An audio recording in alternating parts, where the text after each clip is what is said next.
The night of our 20th wedding anniversary should have been a celebration, but it unveiled a truth that shattered my world. I had planned a romantic evening, Darren's favorite meal, followed by the gift I'd been secretly saving for. But when I reached into his jacket pocket to retrieve the theater tickets, my fingers brushed against an odd rectangular shape. Pulling it out, my heart stopped as I stared at the receipt for a diamond necklace from Cedars Jewelers. Darren walked in just as I was unfolding the damning piece of paper. "What's that?" he asked casually. I could barely let the words tumble out. "When were you going to give me this?" He glanced over and paled. "Oh, that! It's not for you." The room started spinning as the implication struck me. I stumbled over to the couch, my hands shaking. You bought another woman jewelry?" Darren sighed and grabbed himself a beer from the fridge like it was just another day. "Listen, Marissa, I haven't been happy for a long time. I've met someone else, someone who appreciates and desires me." My ears started ringing as he droned on about this mystery woman. I could barely process the venomous words pouring out of his mouth. "Her name is Lena, and we're in love. I want a divorce so we can stop living a lie." I stared at him, unseeing. "After 20 years? Just like that?"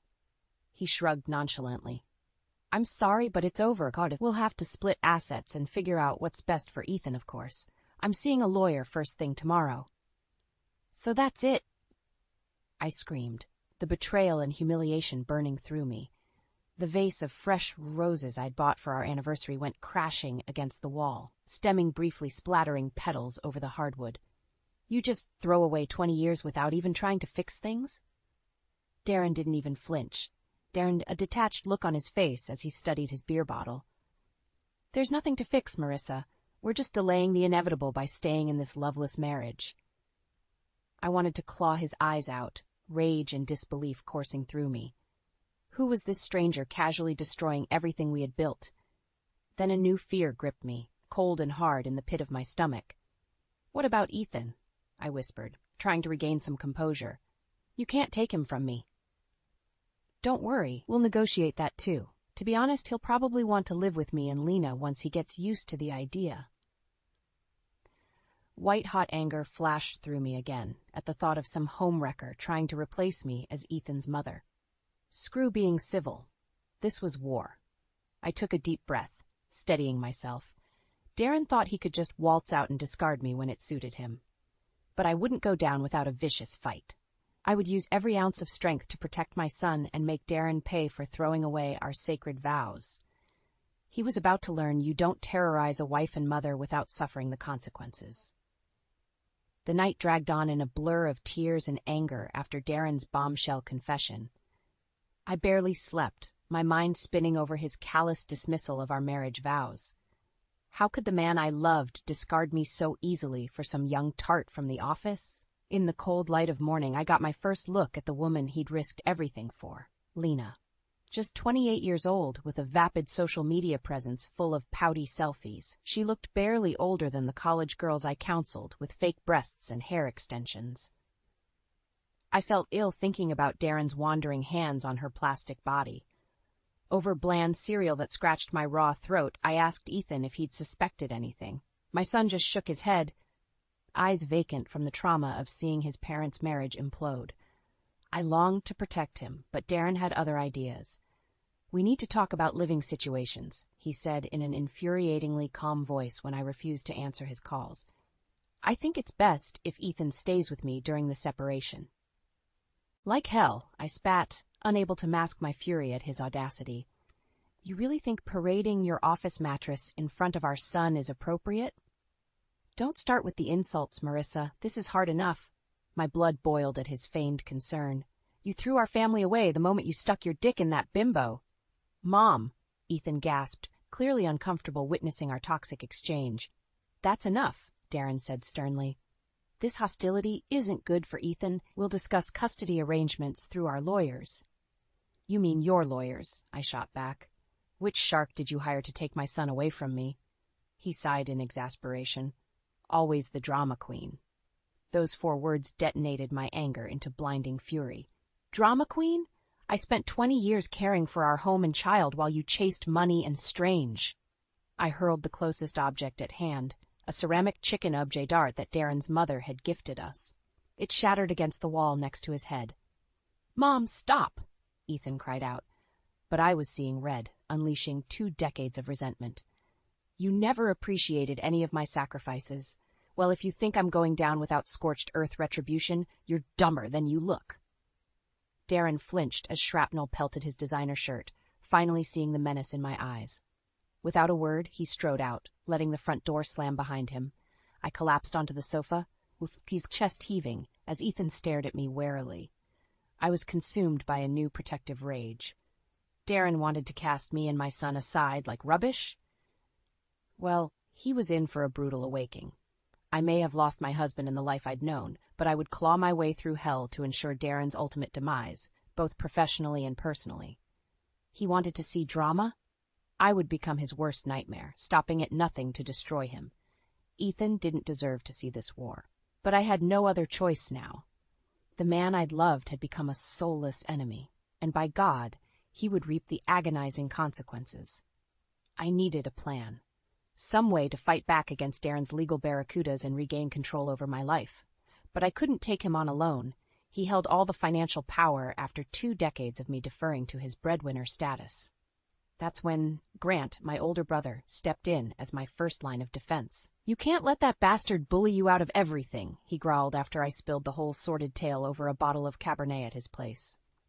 We were kindred hot-headed spirits, a fact our parents lamented over frequently while we were young hotheads. "Easy for you to say," I sniffed, wiping away angry tears. "You're not the one being discarded like trash after sacrificing my best years." Grant slammed his fist on the table, those flashing eyes of emerald fury I knew so well. "That soon-to-be broke-dick loser husband of yours is out of his damn mind if he thinks he can treat you this way. We'll bury the son of a bitch in legal fees and public shame if we have to." I felt a surge of gratitude for having at least one person utterly on my side through this nightmare. I want to take him for everything he's worth. Every broke-dick penny. "That's my girl." Grant cracked a rare grin, that mischievous sparkle back in his eyes like when we used to egg houses as teens. "You let your big brother take the wheel on this one, sis. Old Darren doesn't know what he's in for." I returned a shaky smile back, feeling a flicker of hope despite the chaos. There would be hell to pay. I would make certain of that. No one abandons me without reaping the whirlwind. The next day, I got my second formidable ally when Sylvia, my best friend since freshman year of college, arrived on my doorstep. "I can't believe that scumbag is trying to put you out on the street," she fumed, pulling me into a rib-cracking bear hug. Despite her ferocity, just having Sylvia's presence calmed me.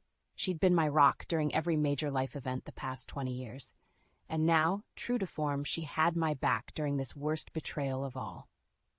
"He won't get away with it," I assured her, feeling a surge of new resolve. "Grant and I have started making preparations." Sylvia's eyes narrowed to slits. "You're going to take that cheating sack down, aren't you?" I nodded, surprised at how little guilt I felt. The man I loved was gone, replaced by a selfish stranger. Mother was untamed. It was time to fight for my surrender. "Well, you're going to need compromat, all the ammo you can get on that scumbag," Sylvia said. "All business now. Financials, dirtbag stuff, anything we can use." She rubbed her hands together with relish. "I'm just the legal pit bull you need." She shot me a savage grin. "Darren wants to tango? Well, this bitch has a mean tango." Despite the coming war, I couldn't stop the startled laugh that burst from my lips. With Sylvia and Grant at my side, I suddenly had formidable reinforcements. Let the games begin. Over the next few weeks, we formed a united front, my own personal team of overlords. Sylvia brought her expertise as a top family attorney, while Grant worked his accounting contacts for intel on Darren's money trail. Slowly, I felt the shreds of my confidence and thirst for vengeance re-emerging. Darren could play the victim all he wanted, blaming me for our martial breakdown. But he was about to learn, in horrific detail, the catastrophic consequences of underestimating a betrayed woman. I would orchestrate his downfall through his own hubris and greed, those twin curses that caused his undoing. By the time I was through, Darren would not only be a broken man, but Ethan would finally see his father for the desiccated soul he truly was. At last, my son and I would gain the freedom to flourish without his black market toxicity. With Sylvia's dogged legal assistance, I started gathering ammunition for the war ahead. Bank statements, emails, text messages, anything that could expose Darren's rotten core and shady business dealings. It turned out Mr. Entrepreneurial Real Estate Man had been cutting quite a few unscrupulous corners over the years. Fraudulent property valuations, kickbacks from mortgage brokers, even under-the-table payoffs to building inspectors. Sylvia cackled with delight as she pored over the evidence. "This worm is going down harder than a drunk prom date," she assured me one evening over takeout curry. "No judge will let him keep the kids once they see what a scumbag deadbeat he is." I felt a grim satisfaction watching the box of incriminating files grow. Darren's affair had turned my whole existence upside down. Well, now I would return the favor by systematically dismantling his precious empire, beginning with his ruined professional reputation. But that night, the true scope of Darren's deceit took an even more sickening turn when Grant called in a panic. "Oh my God, Riss, you're not going to believe the filth I just uncovered about that little bimbo, Lena." My heart pounded as he recounted her long, calculated history of targeting wealthy married men across multiple states. Social media profiles revealed a sinister pattern of love-bombing men, getting them to leave their wives and families, then milking them for cash and gifts until she got bored and discarded them. Her trail of ruined homes and empty bank accounts spanned over a decade. "She's a professional homewrecker," I muttered numbly after hearing it all. The full depths of her predation on my family sank in, stoking the flames of hatred even higher. The scheming little monster.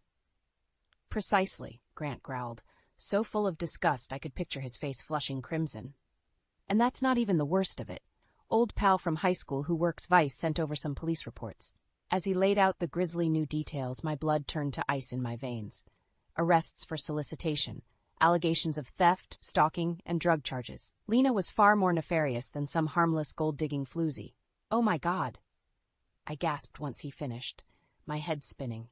"How could Darren be taken in by her?" "That's what she does, Riss," Grant said grimly. "She preys on weak, desperate losers going through a midlife crisis. That snake had her sights set on the next big score." I was shaking with revulsion, picturing Lena sinking her claws into my unwitting husband. For all my anger at Darren, he didn't deserve to be manipulated and discarded by a sociopathic criminal. I felt bile rise in my throat.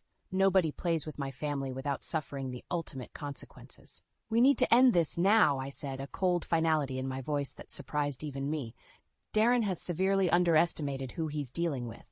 There was a low chuckle on the other end. "Never did like having to learn a lesson twice, did he?" I allowed the faintest hint of a grim smile, despite my fury. "No, he never was very bright when it came to reality checks." "Well then," Grant concluded darkly, "I'd say it's high time we issue the corrective before he ruins the rest of all our lives." For the rest of that night, exhaustion eluded me as my mind whirled with the new intelligence about Lena's true evil nature. Clearly, she represented a threat far more dangerous than just a passing midlife fling. She was a calculated, immoral predator, diligently working her way through every wealthy idiot foolish enough to stray.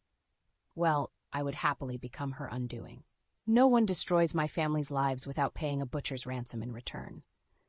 The time had come to use every tool in my arsenal to cut out the fetid, infected limbs dragging us down. I would stop at nothing until Darren and his degenerate whore had their worlds cremated to ashes at their feet. Only then, after being forged in the flames of their arousal selfishness, would both of them finally understand the devastation they had wrought. Vengeance may be unsavory, but sometimes it's the only deterrent for such unconscionable acts. Over the next few weeks, Darren seemed to relish flaunting his new life of sin with Lena in my face. Brazen selfies and check-ins at fancy restaurants taunted me on social media. My stomach turned watching the sordid displays of Darren draping his arms around the woman who had detonated my world. But I maintained an eerie calm, secure in the knowledge that their ego-fueled bliss was willfully oblivious to the coming storm. "Look at them," Darren sneered one afternoon, the first time Lena joined one of our interim custody meetings. He shoved his phone across the table, a photo of the smirking bimbo posing in lingerie splayed across the screen. "Isn't she incredible?" I refused to look, keeping my eyes locked on his with a withering stare. Yes, she certainly seems accomplished at her profession. Lena's heavily made-up face twisted in confusion as she opened her obliviously overlined lips. "My what?" "Let's stay focused," Sylvia interrupted with a bemused look. She was taking undisguised glee in refereeing the humiliation that lay ahead for the gruesome twosome. Back at the house, Ethan remained sullen and withdrawn, keeping to his room and barely looking at Darren during their court-mandated visits. Infuriatingly, the affair degenerate seemed more concerned with showing off his new plaything than reconnecting with his only child. "You've barely spoken to your son in weeks," I said coolly after enduring yet another long dinner disrupted by Lena's shrill, inane chatter. Darren waved a dismissive hand, eyes glassy from too much wine. "He's dealing with the divorce in his own way. You know teenagers?" "I know betrayed kids, too," I said evenly, locking eyes with the hollow shells where his soul used to reside. "At least with you out of the picture, mine can finally heal from the trauma of having such a wretched, absent father." Rage flickered across Darren's face then as he realized the depths of my disgust. "You smug bitch. What gives you the right to shut me out?" My lips curled into a sneer of pure contempt. "Still playing the victim card? That ship has sailed, asshole. Time to face the consequences of your depraved choices." "Is that a threat?" Lena snarled, outraged that anyone dared defy her latest married meal ticket. "A promise," I hissed back with undisguised loathing. "You brazen hussies think you can just take whatever families and homes you want by opening your fish holes? Time to learn some manners." "Mom, please, stop." Ethan's stricken voice cut through the venom, but I was too transfixed on administering consequences to the poisonous snakes infesting our lives. "You're going to regret this disrespect," Darren said in a low, menacing tone that might have cowed me years ago. "I'll take everything if you force me to." I let out a bark of laughter, unable to contain my derision. For weeks, I'd allowed their circus of depravity to play out, getting them overconfident and complacent. But now their sneering, self-entitled arrogance would seal their doom. "By all means, take your best shot," I said with a shrug. "Nothing would make me happier than legally eviscerating you both before burning the remains." Darren's eyes widened slightly, as if finally glimpsing the full extent of what he had unleashed. I didn't bother to hide my vindictive smirk.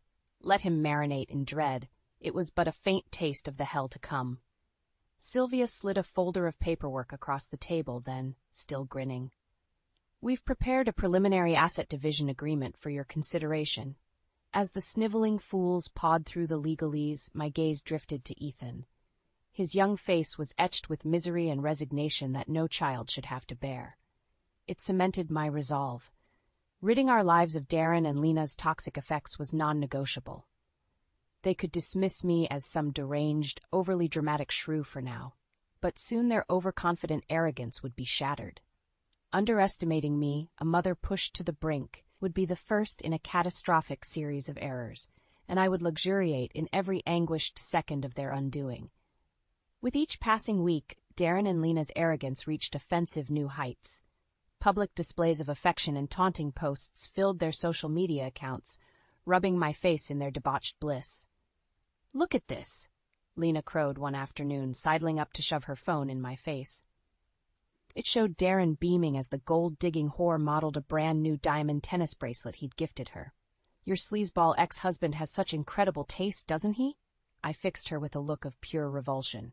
Yes, he always did have discriminating taste in overpriced trash. Lena's heavy makeup couldn't mask the flash of rage across her vapid features. "You're just a bitter, jealous old hag hanging on to the past." A cruel smile slowly spread across my lips. "And you're a two-bit prostitute hanging on to whatever married scumbag will leak his billfold. Isn't that right, dear?" With a shriek of incoherent fury, Lena raised her bejeweled hand to strike me. But Darren quickly grabbed her wrist, an admonishing look on his smug face.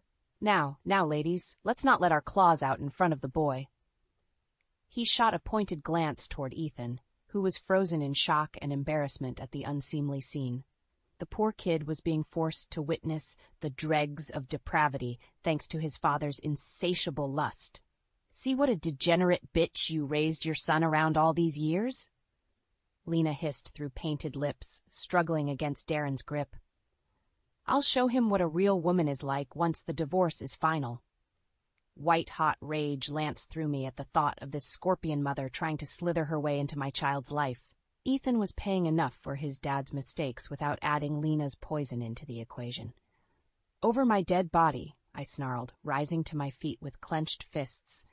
"I'll bury you in litigation for the rest of your wasted life before I let you blight my son." Darren's face hardened and he stepped between us. "You're the one who made this divorce inevitable through your constant contempt and disrespect. Don't act so above it all. Your neurotic bitterness is what's destroying this family." "Enough."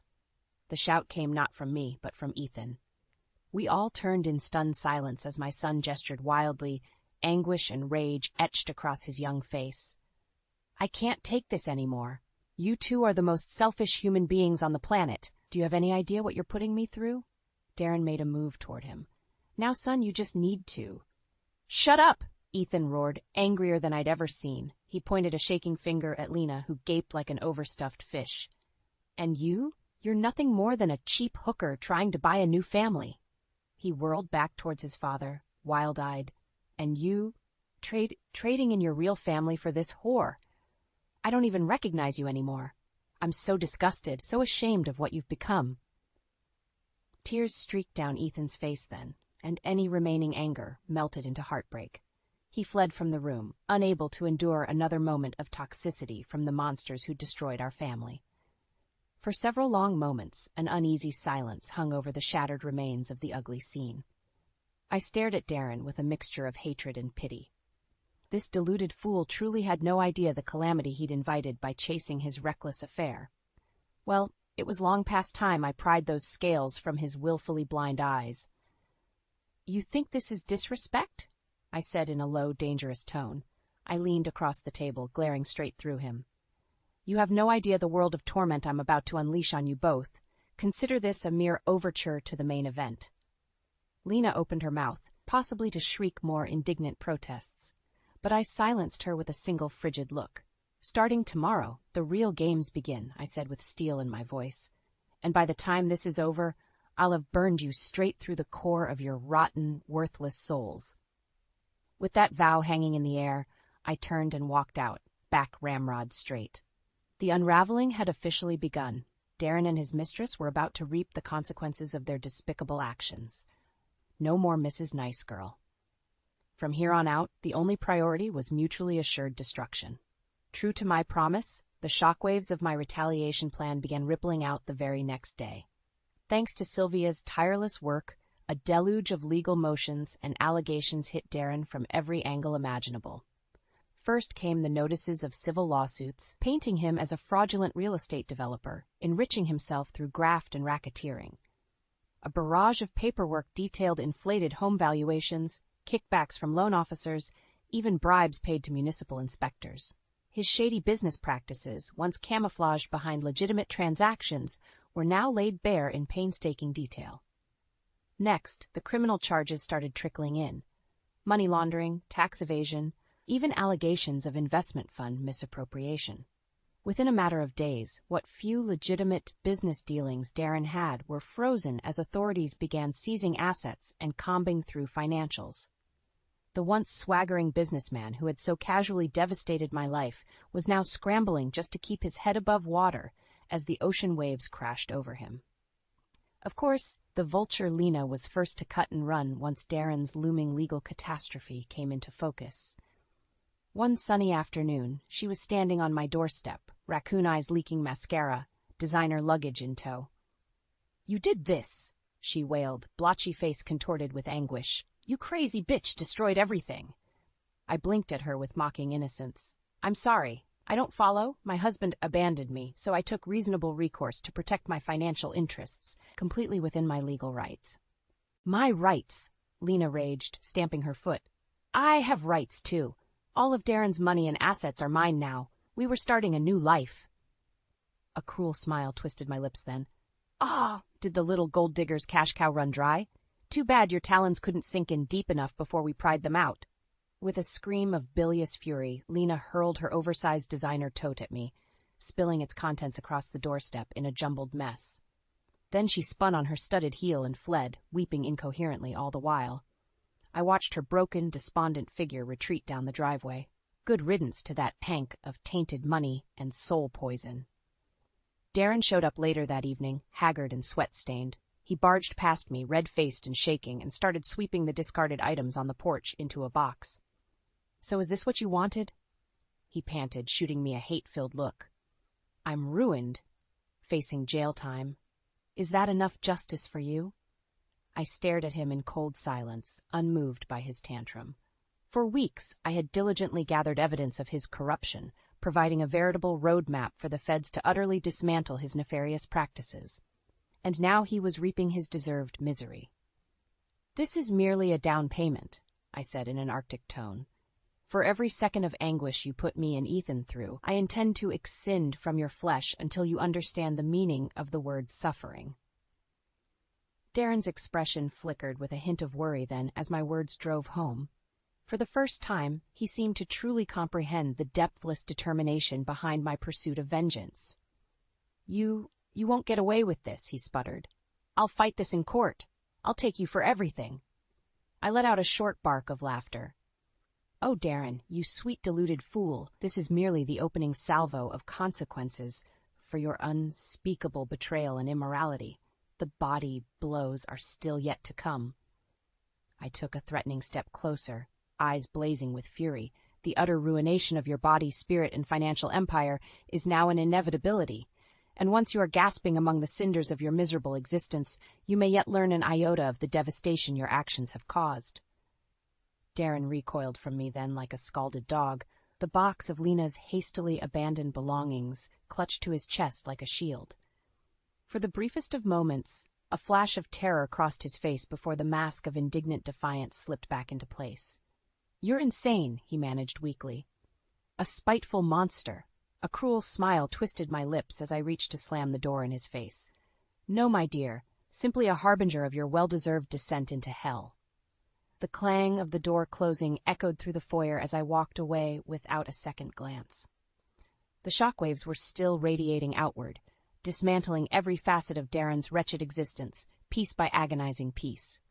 And I would be front and center, savoring every shriek of torment, until his debt was paid in full. Only then would my own soul finally find peace. The weeks and months that followed were a legal grind, but the outcome was never in doubt.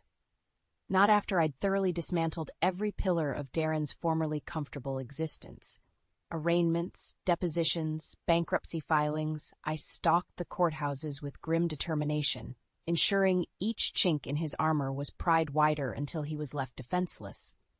Sylvia barely had to enter their room before judges and arbiters began sharpening their gavels for the kill. Through it all, the costly legal bombardment drained Darren's remaining assets down to husks. I watched with unconcealed delight as his expensive suits turned to rags and his prized sports cars were seized by the bank. His palatial home, the scene of countless fake idyllic evenings, was lost to foreclosure. In the end, the man who had so brazenly discarded my unwavering devotion was left with nothing but the ashes of his ruined life. Lena, of course, was long gone, just another invisible statistic among the trail of discarded married men in her wake. Darren tried negotiating, begging for mercy, even brazenly attempting to guilt me by throwing Ethan in my face. But it was far too late for that. He had detonated our sacred family unit. The consequences of his betrayal were a riptide that would sweep away every rotten thing he'd ever cherished. On the day of his final sentencing, I felt zero pity watching the husk of the man I'd once loved shuffle into the courthouse, a ghastly specter of despair in ill-fitting second-hand clothes. Greed, ego, and lust had finally caught up to him in the form of a 7-year sentence for fraud, embezzlement, and tax evasion. "Well, here we are," he said hoarsely, head hung low in defeat. "The end of the road you promised." I said nothing, staring at him coolly as Sylvia loudly shuffled some papers beside me. "Aren't you going to gloat?" Darren's voice was barely above a croak. "Give me one final kick while I'm down." I regarded him for a long moment before speaking. Gloating would imply I took pleasure in reducing you to this, I said calmly. The truth is, I feel nothing but revulsion at the depths of your depravity. A tremor passed across Darren's ruined face then. How could you ever let it come to this? We had 20 years of family. We had nothing. My voice was ice cold. You made the choice to sacrifice everything for selfish, temporary desire and indulgence. You cast away 2 decades of my loyalty and commitment for what? A handful of mediocre orgasms and trinkets for that disposable whore? I jabbed a finger towards him, rage resurging for one final crest. You did this to yourself, Darren. My job was simply ensuring you understood the consequences of your depraved choices. Darren opened his mouth, perhaps to grovel or plead yet again. But a booming voice interrupted from the front of the courtroom. Darren Michael Landis, you've been found guilty by this court of 32 counts of fraud and financial misdealing, as well as tax evasion. The people hereby sentence you to 84 months imprisonment in the state correctional system, with additional financial restitutions and penalties to follow. This court is adjourned. The gavel cracked down like a thunderclap, sealing the end of Darren's miserable chapter. As bailiffs moved in to escort the handcuffed wretch of a man away, he turned towards me with sunken, wretched eyes. I hope, one day, you find peace. With that, he was removed through the towering oak doors, transported off to start his hard new life of imprisonment and misery. And although his words should have vindicated me, I felt nothing but hollowness inside. The man who vowed eternal love and family was forever buried. What was left was simply karma's receipt, the remorseless cost of his transgressions come due.